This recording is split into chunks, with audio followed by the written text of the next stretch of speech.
So we got this going here, so let's kind of get cracking here. Now that he's kind of set up this way, what I can do is temporarily go out of X symmetry mode. We can kind of kill this whole side of his body if we need to.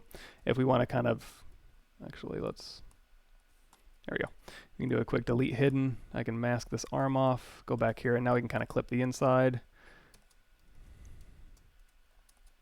if it's important. If not, I mean, we'll see if it's important or not. And then for this arm here, I can, I'll just mask everything out here, and this will go through really quickly. Do that. So now all my changes on this side need to be on this side. I'm going to do a quick mirror and weld. Now we're back to where we started, hit X. And now we've got all our forms kind of going here. This looks kind of an offshoot, so I'm going to leave that alone. These all look like little add-ons. I'm going to leave those alone. I think my base is in there. So now that I've got that, I can kind of set him up. We'll just use document. I don't know if I'll be in the brush menu a lot, so it's safe to go in here to document, Zaplink properties, custom 1. And now no matter what I do, I can pop that right back where it needs to go. So Shift Z, and now we can kind of start looking at this guy and evaluating him in the round, which is always important. So shoulder pads, I don't know what's going on in the back, which is kind of like production. You may or may not get a concept of the back, so just kind of interpolate, I suppose, any details you put on the front to kind of work on the back here. And I'm just going through with my standard brush, turn off lazy mouse here. And we can kind of just really quickly crank up my Z intensity just a bit. And we can kind of pop this in here. And I love this guy's face. He's got like even a little creepy smile on his face I didn't even mean to put in there. So we'll go ahead and soften that out. And then really quickly, we can kind of pop this down, and then we'll go into clay brush here. And then,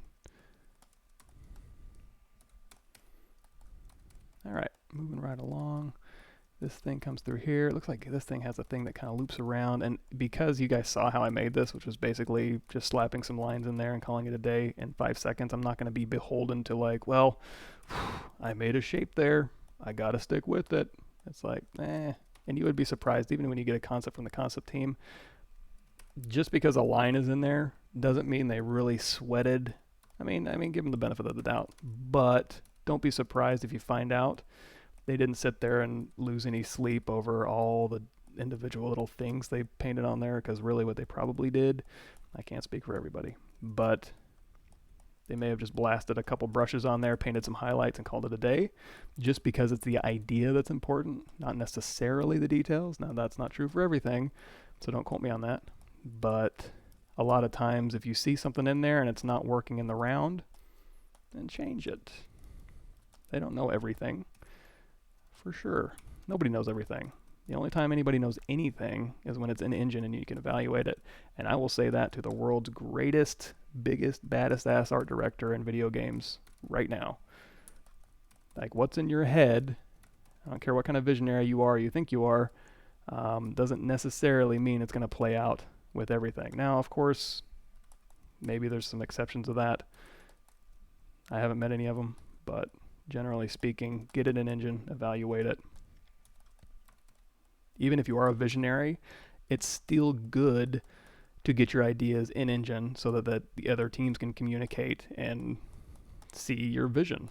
Your vision is only worth as much as what's in your head, which isn't worth much to many departments if they have a different interpretation of your vision.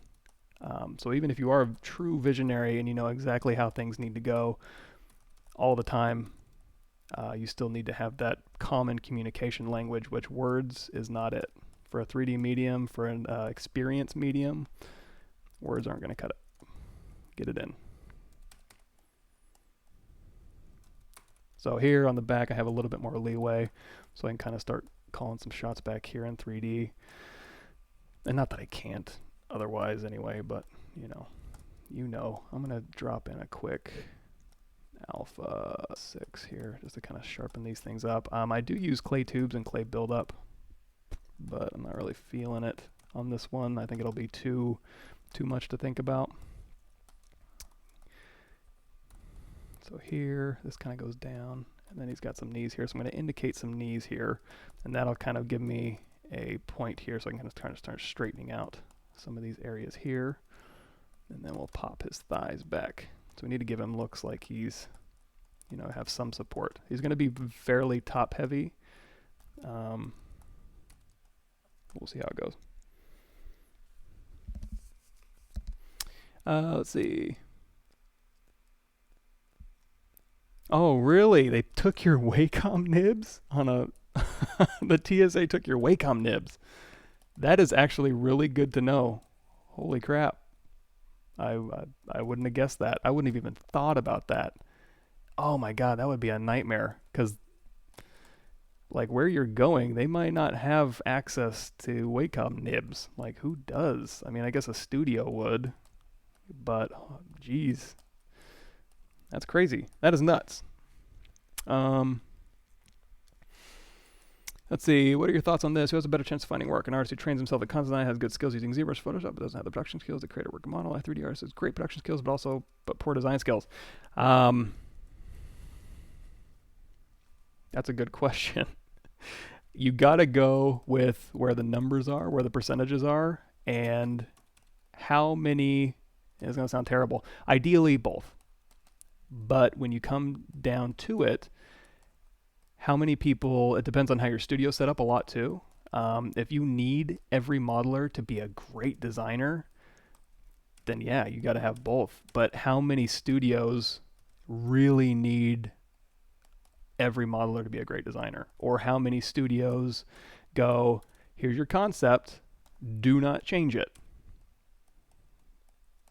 So what you really need is in that scenario, I would take a really good, fast modeler, production guy who can do crazy UVs and bake maps and do all the production-y type stuff over a great designer. But at the same time, if I have a need for, you know, somebody who can do both, then absolutely. And ideally, you can do both. There's nothing stopping a great production artist from doing great design, and there's nothing stopping a concept artist from doing production art, especially with the tools we have now. I'm constantly pushing concept and trying to like simplify. My whole GDC presentation was how can we simplify the process of getting things into game so that the concept artist can directly feed what we need into game. And then if we need to do production-y stuff, we can, but it's not the bottleneck that it has to be. You know what I mean? There is no reason we can't just have our concept artists put in something and kind of design while they design in 3D. I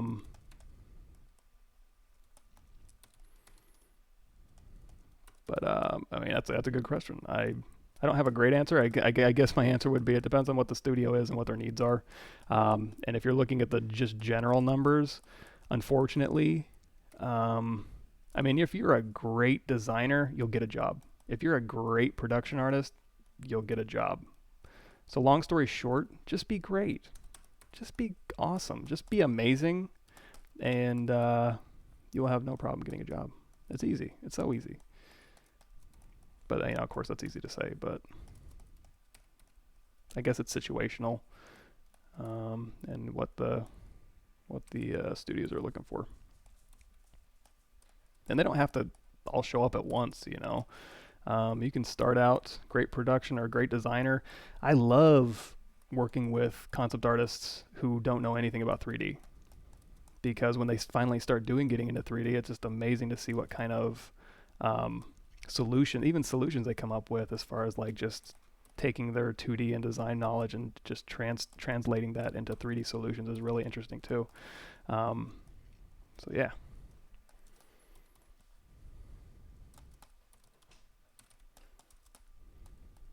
Now we got all sorts of arching stuff on this dude, but I'm gonna skip that for now.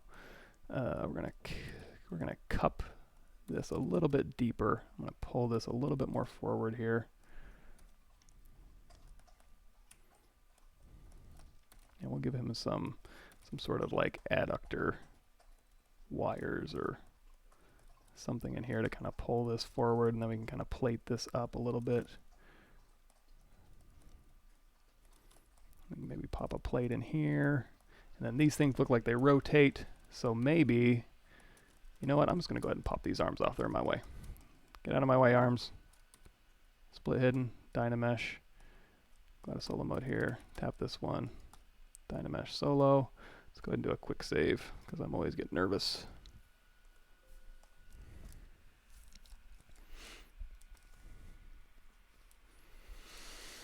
What about yeah, exactly. Just like it's a very portfolio based industry. So, the good news is all you need is an amazing portfolio. Bad news is all you need is an amazing portfolio. And not to confuse the situation, you can have an amazing portfolio for one company that would just be not completely worthless for another company because one company does this style, another company does this style. Now, is it nice if you can show you're amazing in both styles? It's just icing on the cake. Maybe there's a secret project you don't know about and they will need your style down the line, or maybe the art director has a hard-on for that particular style and in secret, and he wishes he could make those games, but he's not, but he's going to want to talk to you about your that style of stuff, and maybe that'll give you an in. So certainly if you have good work in that style, show it. But at the end of the day, you also need to show what they need. And so also here, the caveat, have an amazing portfolio in the style and relevant to the company you're applying to. It's that easy, folks. What about location? I mean, I would love to say it's 2017. Who cares where you live? Like, why do I need to go somewhere where I have to park a quarter mile away from my house and commute 2 hours just so that I can go sit in a cubicle and not talk to anybody? Or I sit in my cubicle and everybody puts their headphones on because everybody hates the atmosphere, and then we just end up messaging each other all day anyways. It's, collaboration, my ass. That doesn't really happen. And you can be just as collaborative on Skype, on Hangouts, video, share your desktop in the blink of an eye. But of course, it might not even be in my lifetime when that becomes a reality. I would love for it to be a reality now because I think it's dumb. But, that's but that's what you're talking about, location.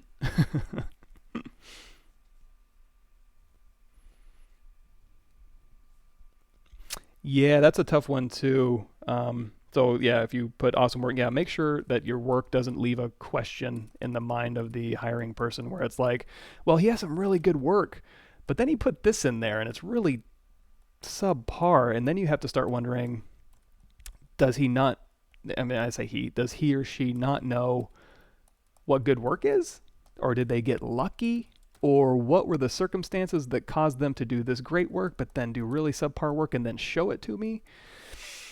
You don't want to leave that question in their mouth. And I can kind of sometimes see it when somebody puts something in there where it's like, well, they put this in there. It's not the greatest, but at least it kind of shows that they can do X. That's a dangerous game to play sometimes. Sometimes they'll just assume. You would be surprised if you don't necessarily show them, but you show them awesome work. They'll just assume that you can do X, and you probably can. You just have to sit down and do it right. But yeah, you don't want to leave them thinking, he had great work, but then he had really bad work, and now I don't even know if he knows what good work is. And that's scary, These feet are a disaster. Let's try this again. Delete hidden, and then we'll just go Alt-EM. Grab cylinder here. That was weird. Shouldn't have dragged out a medallion. Oh, did my Z intensity get borked? That's all right. So here I am going to use a little bit of primitives because I am going to keep these toes separate, and we'll kind of start stylizing these bad boys. So W, kind of go down here. We'll stick these up in like so, and then we'll drag out a copy, and then we'll put these a little flatter. And we'll also maybe, just for fun for now, clip those down. They'll sit a little flat.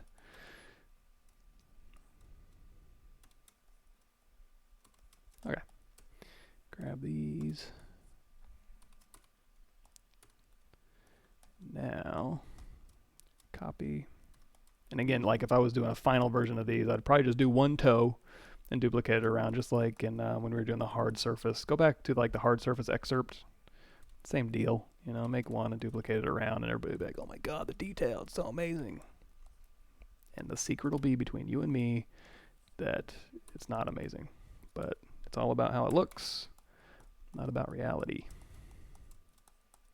You can quote me on that one. The illusion of quality. So here I kind of have him like it's on the inside like a gorilla hand. Let's try that. May not work, but at least we can say we tried. Now if I touch these two in the middle and then stretch them out, they're going to want to stay touched. So I'm going to scale these down.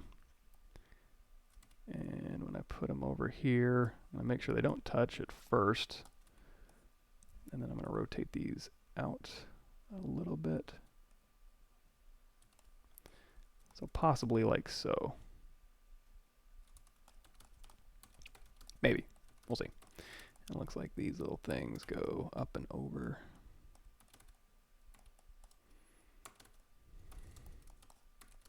All right. How are we doing?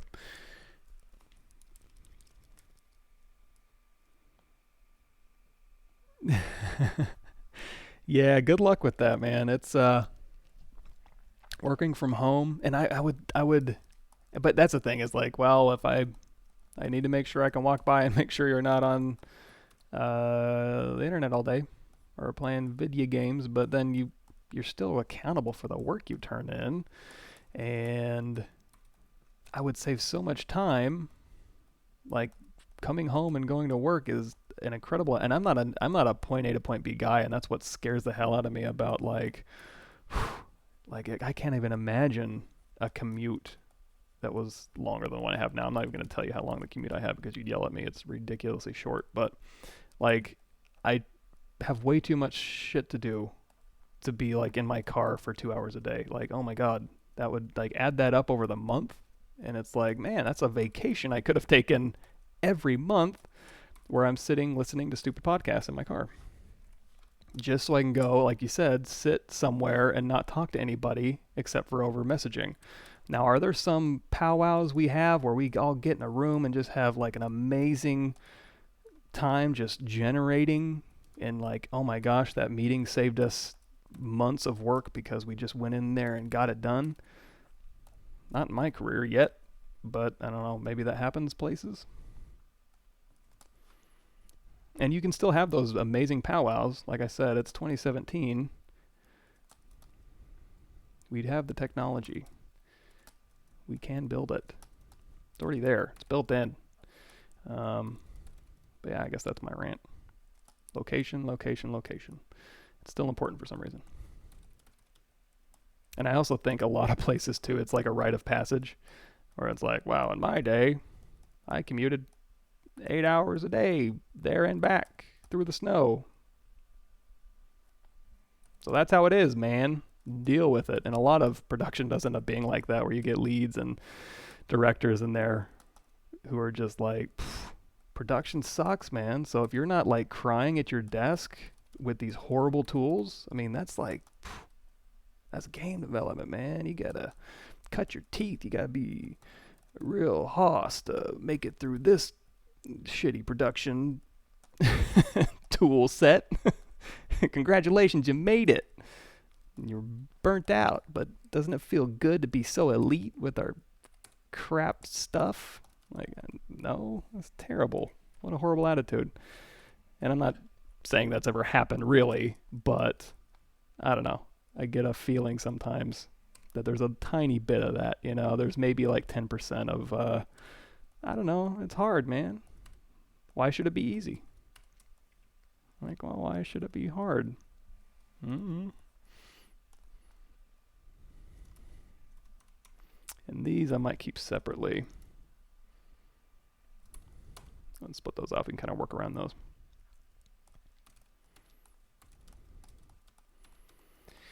Okay, so we got a plate here. This all needs to be wires and stuff. I can kind of start indicating that, but eventually this will just all be replaced. This kind of stuff here can just be bolted out, and then we can start popping in some Z-spheres for those other shapes. Let's do that. Let's go to Subtool. Whew, It's getting hot up here. I'm getting sweaty. I've been ranting too much.